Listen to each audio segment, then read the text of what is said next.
Hyper-quicksort invented by Vega begins where our first parallel quicksort algorithm ends. Here we are going to use the median of sorted list as the pivot value. Hence we are improving the load balancing between the processes. The algorithm starts with a sequential quicksort on its local list. Now we are choosing the pivot which is closer to the true median. So the process which is responsible for choosing the pivot will take the median of its local list and will broadcast to all other processes. Now from here onward, the next three steps are similar to the parallel quicksort. Each process starts with a sequential quicksort of its local list. Now we have a better chance to choose the pivot which is closer to the true median.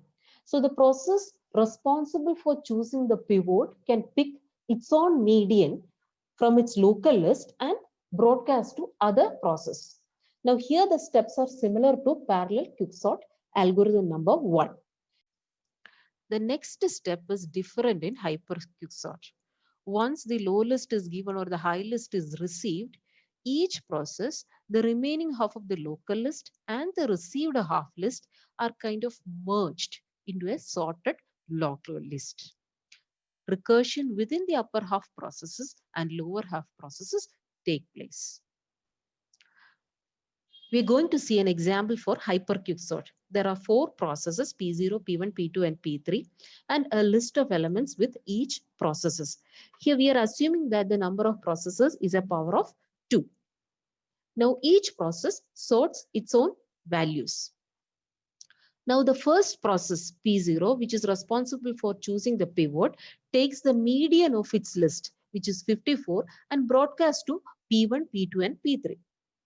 Now each of them divides its list into low list and high list based on the value 54. Now P0 and P2, the partner process, exchange their low list and high list. Similarly, P1 and P3 exchange their list to each other. But the next step is different. P0 actually merges the value which is received from P2. Similarly, P1 merges the value received from P3. Now, you can see that 15 is the new median for P0, which is broadcasted to P1. Similarly, P2 has the median 82, which is being broadcasted to P3. The low list and high list is exchanged between P0 and P1 and P2 and P3. They merge and keep the received list. When we analyze a hyper-quicksort algorithm, the list between the processes are reasonably balanced, but the communication time is dominated by the message transmission time.